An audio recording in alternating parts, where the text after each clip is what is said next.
meus irmãos, que a paz de Cristo esteja entre nós.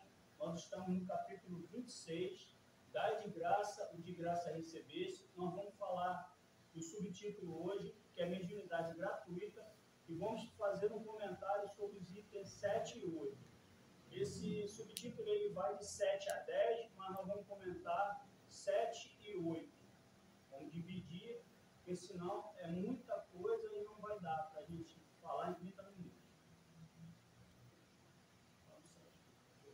Mediunidade gratuita. Os médiuns modernos. Porque os apóstolos também tinham mediunidade.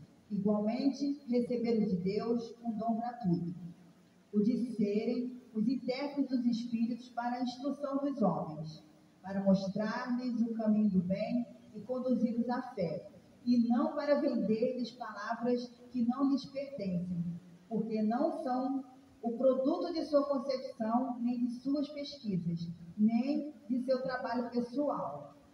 Deus quer que a luz alcance a todos, não quer que o mais pobre dela seja deserdado e possa dizer: eu não tenho fé porque não pude pagá-la.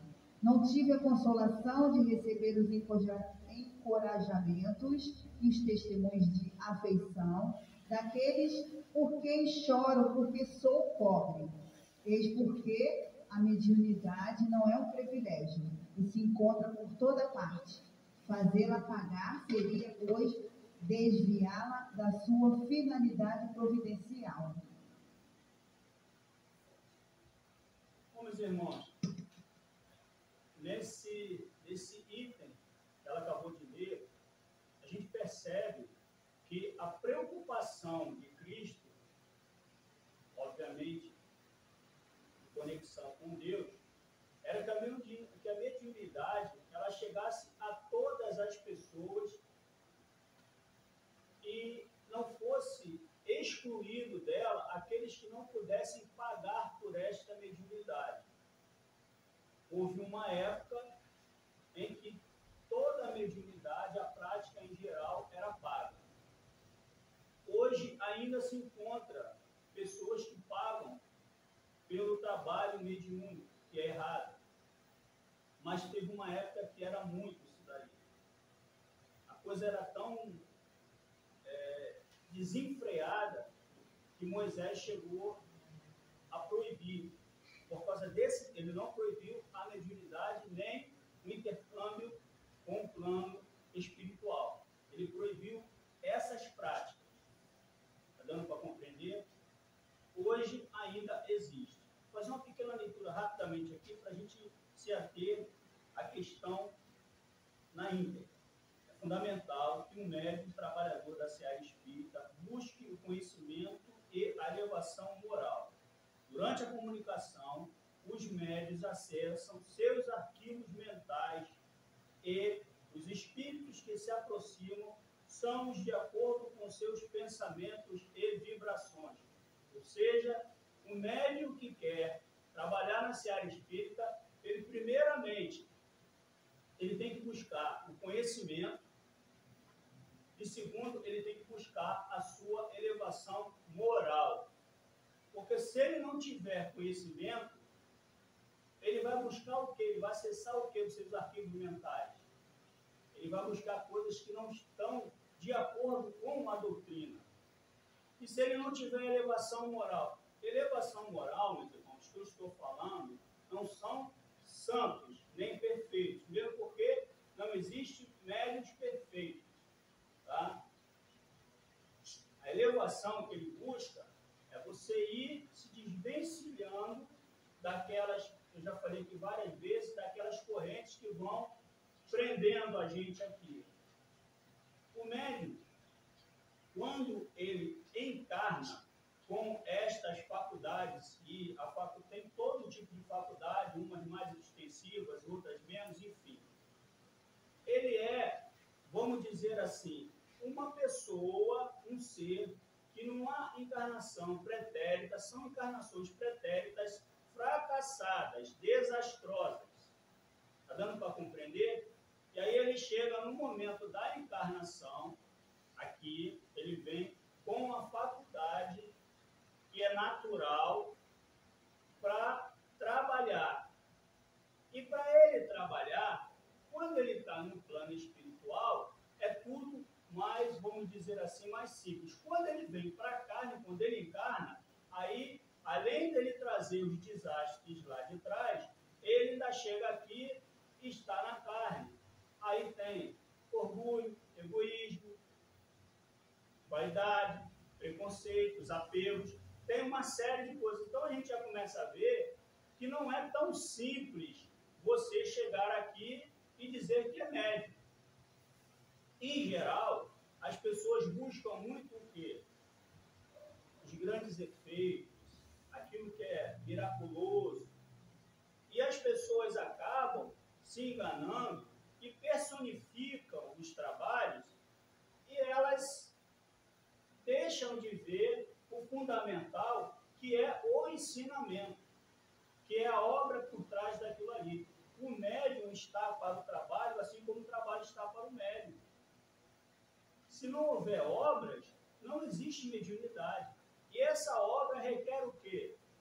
Esforço, trabalho, dedicação, e etc, etc, etc.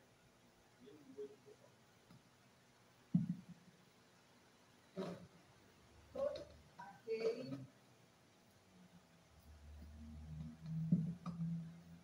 aquele que conhece as condições nas quais os bons espíritos se comunicam, sua recusa por tudo que seja um interesse egoísta, que sabe quão pouco é preciso para os afastar, não poderá jamais admitir que os espíritos superiores estejam à disposição de qualquer um que chamasse a tanto por sessão.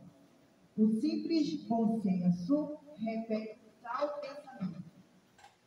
Não seria também uma profanação evocar a preço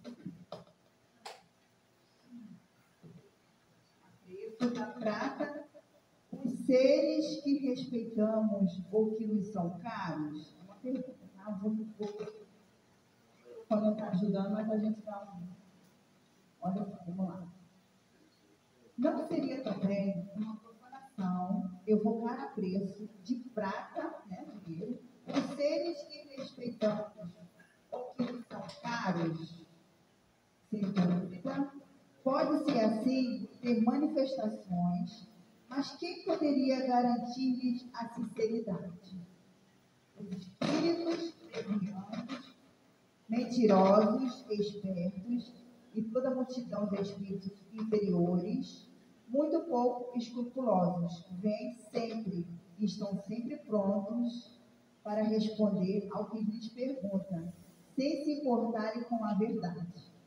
Aquele, pois, que quer comunicações sérias, deve primeiro pedi-las seriamente, depois se esclarecer sobre a natureza das ligações do médium com os seres do mundo espiritual. Ora, a primeira condição para se conciliar a benevolência dos espíritos é a humildade e o devotamento, a abnegação, o mais absoluto desinteresse moral e material. Os bons espíritos, é uma pergunta, tá, pessoal? Você acha que os bons espíritos vão se manifestar numa sessão paga? Você acha que um espírito, vamos dizer assim, o espírito superior, ele vai se manifestar numa sessão paga? Vocês acham que vai acontecer isso? A pessoa está pagando e aí vai se manifestar um espírito superior? Vocês acham, pessoal? Hein? Sim ou não? Não. Não, né? Os espíritos superiores não vão se manifestar, porque aquilo, como eu falei lá atrás, o princípio, desde a leitura que foi feita de fala de Cristo com os seus apóstolos, é que não haja pagamento, justamente para que aquelas pessoas que não podem pagar, não deixar de ter acesso. E outra coisa, ninguém pode garantir que alguma coisa vai acontecer. Eu chego aqui agora e digo assim, eu vou dar uma comunicação para vocês. Eu não posso garantir isso porque não cabe a mim. Os espíritos superiores, eles não estão a meu bel prazer ou de qualquer outra pessoa. Eles se manifestam no momento que ele acha apropriado. Se eu chego aqui com más intenções ou com um pensamento de enganar as pessoas, com certeza não vai ser os espíritos superiores que vão falar através de mim. Então a coisa não funciona dessa forma. E aí a leitura diz que o que vai acontecer? Vão ser espíritos enganosos. Porque a gente tem duas situações. Ou você tem uma situação em que se manifesta um espírito enganador, ou você tem uma situação em que é o mediunismo, que é o médium. Então, no mediunismo, qual é o perigo? É o perigo justamente daquele médium ter uma conduta moral duvidosa. Está dando para compreender isso aí? O médium vai falar, ele chega lá, ele diz que vai dar uma comunicação, o espírito não aparece, não chega. Aí o que ele faz? Ele, bom, eu vou falar da minha cabeça.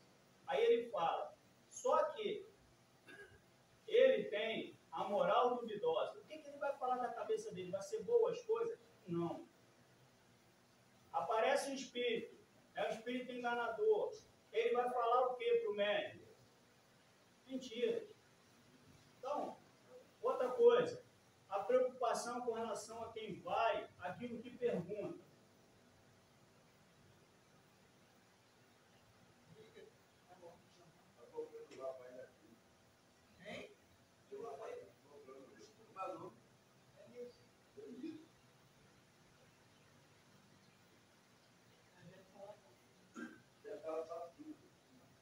Bom, vamos adiante.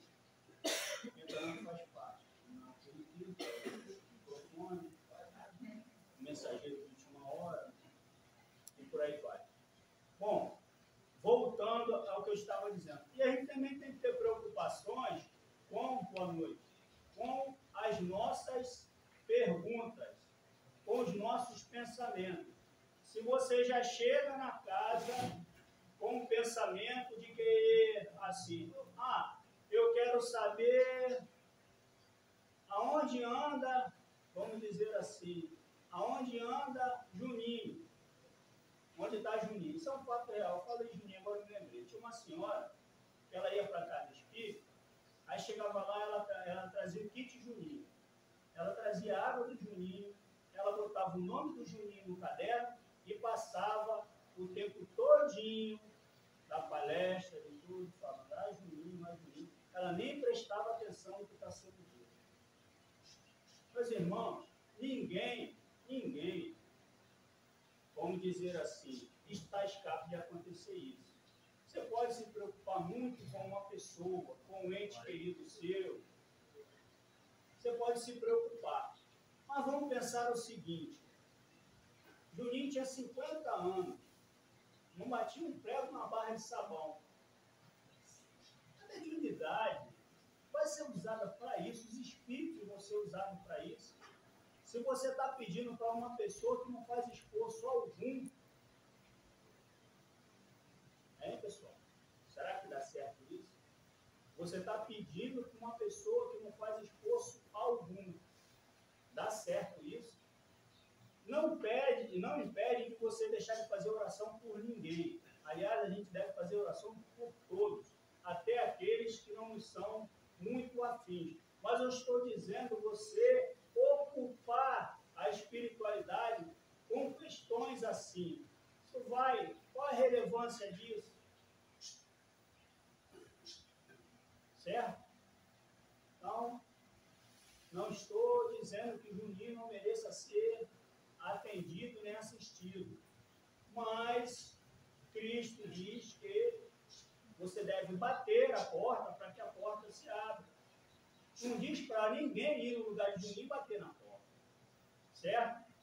Então, esses enganos que às vezes a gente comete na busca de soluções que não estão nas nossas mãos. O médium, muitas das vezes, acontece também isso, ele vem para a casa espírita, ou para qualquer lugar que seja que ele trabalhe, ele vem com preocupações que não cabem.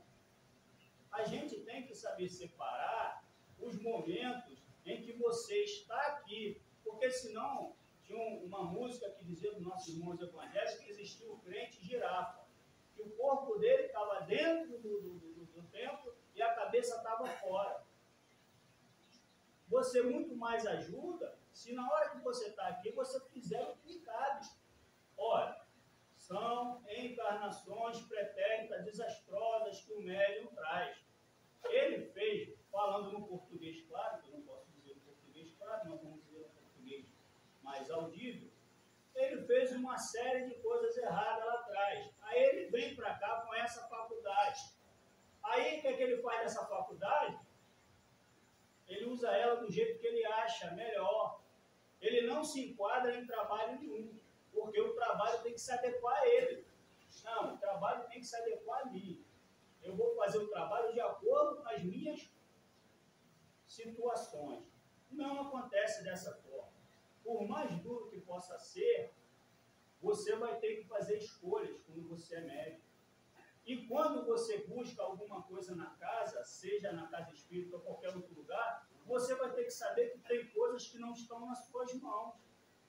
Não cabe a você. Você vai pedir, obviamente, você pode pedir, a espiritualidade está ali, ela não vai, Deus não vai mandar um raio lá de cima na sua cabeça, porque você está pedindo alguma coisa que não cabe, não vai acontecer isso. Mas é perda de tempo. Né? E como diz os nossos amigos americanos, tempo é dinheiro, né, mano? Como é que é, Johan? Time is money, né? Tempo é dinheiro? Tempo é dinheiro, pessoal. Então, vou fazer uma pequena leitura aqui. Não gosto de ficar muito lendo, mas vamos lá. O dom dado aos médios é gratuito. Este intercâmbio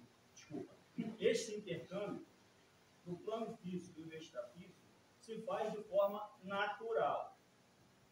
Auxílio dos céus para o médium trabalhar de forma gratuita a seu próximo. Certo? Todos sem privilégio. Quanto mais nos desligamos dos nossos problemas, melhor. Quanto mais nos desligamos dos nossos problemas. Nós somos seres passionais, nós somos emoções. Eu não estou dizendo que isso é uma coisa fácil, eu não estou dizendo que eu faço isso, eu estou dizendo aquilo que se pede. Tá? Há uma diferença entre aquilo que se faz e aquilo que se pede. Então vamos adiante. Todos sempre, vamos lá. Toda a casa de Deus deve ser um ponto de luz em socorro dos que sofrem. Assim como a nossa casa deve ser o ponto de luz da nossa família. Ou seja, muitas das vezes o socorro da nossa própria família está dentro da nossa própria casa. E aí a gente deixa de fazer um trabalho na casa espírita porque a gente fica com um problema de dar uma música que diz que a menina, eu perco a chave de casa, eu perco o freio. A pessoa não sabe onde está. Ela está na casa espírita, mas pensa que está na casa dela. Ela está na casa dela, pensa que está na casa espírita. Há essa confusão. O socorro da nossa casa tem que estar dentro da nossa própria casa. A nossa casa é o nosso templo. Você lembra que eu falei da outra vez, da candeia, e não botar a candeia? É justamente isso. Você tem que iluminar a sua casa. Nós estávamos comentando ontem, né, sobre os nossos irmãos. Não foi testemunho, não, foi da Assembleia. Nossos irmãos da Assembleia, o que ele faz? Quando uma pessoa começa a frequentar, não demora muito tempo, ele quer ver a família da pessoa dentro da igreja. Ele quer que leve a família todinha lá para dentro da igreja. Por que será que eles querem que faça isso? Ele quer aumentar o número de pessoas? Não, porque ele quer que na hora que você esteja dentro da igreja, se a tua família toda estiver lá dentro da igreja, você não vai estar pensando na tua casa. Né? Aliás, você pode pensar, será que eu desliguei o arroz, será que eu deixei o arroz e tal? Mas assim, eu estou brincando, mas a tua família toda lá, você não vai ficar pensando. Eu não estou dizendo com isso que você não vai pensar, que não pode ter uma pessoa enferma, que não pode ter... Eu não estou dizendo isso, mas eu estou dizendo que, em geral, o médico vive nesse dilema. Mesmo porque, o que acontece na família? A família são os acertos. A família são os acertos. Quando você encarna, aqueles que encarnam junto com você, na sua família terrena, é os acertos. as arestas. Então, é natural. Por exemplo, aquele filho que foi peça boa na encarnação passada, aí ele vem como pai. Aí ele vai ser pai, isso daí existem milhares de situações. Estou citando um fato, não é regra, não. Estou dizendo um fato. Aí ele vem como um pai daquele que ele só deu trabalho. Ele deu uma série de trabalho para aquele cristão, numa outra encarnação, e aí agora ele vem como o pai daquele cristão. Aí sabe o que ele faz? Ele não quer deixar a pessoa dar um passo. Se ele pudesse, ele passava o tempo todinho assim, ó.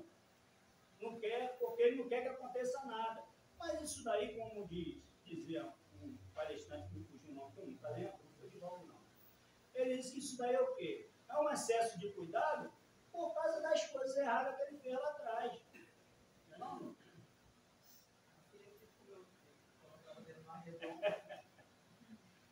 Eu nem estava falando de você, tá vendo? Eu nem estava falando de você.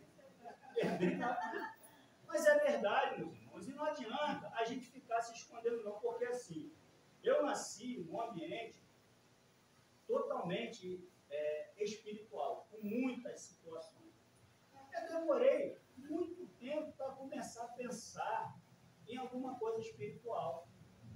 Eu tive a oportunidade, porque eu convivi com vários médiuns ali, pessoas que faziam uma série de coisas assim que a gente ficava sem entender. Eu perdi muito tempo. Eu só fui começar a me preocupar com essas questões espirituais por dois fatores. Um, pela doença, quando eu adoeci, eu fiquei muito doente, e outro, por causa de uma namorada chata que eu tinha. Então, só foi por causa dessas duas situações que eu comecei a me preocupar com as questões espirituais. Não fosse isso, eu estava até hoje, de boa na lagoa, lá e tal, né? Fazendo churrasco na laje, e a vida que segue. E não é assim. Não é isso. E eu não estou dizendo, aqui, da minha parte, que isso é um sermão. Eu não gosto de sermão, não gosto de desabafo, eu acho que não é local para isso. Aqui é local para a gente trabalhar em cima da doutrina. Mas eu estou falando de uma forma mais clara, porque esse tema é um tema muito complicado, tive muita dificuldade para fazer. Estou dividindo em duas partes. Espero que a próxima parte a gente consiga fazer melhor. Não cheguei aqui totalmente do jeito que eu gostaria de chegar com esse tema, porque é um tema muito complexo. Porque são coisas que a gente fala, mas que no dia a dia a gente peca nisso. Então você está falando dos seus próprios defeitos, seus próprios erros como médico. Você tem a oportunidade de vir para cá, e aí você mal barateia isso daí. E tem. Como é que está o nosso tempo? Hoje não temos hora certa. Temos hora certa. Sempre tem. Eu achei que não tinha hora certa, mas tem hora certa. Então vamos lá. Eu vou fazer um pequeno comentário aqui sobre a questão do estudo. Que aí é um comentário meu sobre a minha visão das coisas que eu observei, que é assim. Eu nasci em um ambiente de muita ação espiritual, vi vários médiuns de grande capacidade, mediunidades maravilhosas, porém muitos médiuns não cuidavam do tesouro recebido. E mais cedo ou mais tarde fracassavam. Eu ouvi pessoas dizerem: ser médium é sofrer. Eu sempre ouvi isso. Pessoas dizerem: ser médium é sofrer. Quando a pessoa chegava lá, eu disse: não, meu filho, não esquenta a cabeça não, porque ser médium é sofrer. Eu ouvi isso antes, quando eu praticava um outro tipo de concepção espiritual. Hoje em dia, eu estou dentro da doutrina e meu pensamento mudou. Hoje, eu entendo que ser médium não tem nada de sofrimento. Ser médium necessita de disciplina e muito trabalho. Então, a concepção que eu tenho, essa é hoje. Só que eu estou com 55 anos, eu nasci dentro disso e demorei muito tempo para entender isso. Então, eu não estou aqui fazendo julgamento de valores de ninguém. Eu estou apenas falando um tema que é muito complexo e que eu dividi. E sexta-feira que vem serão os próximos capítulos por aí. Tá, meu irmão? Muito obrigado, Deus abençoe. Era isso que tinha para hoje. Certo?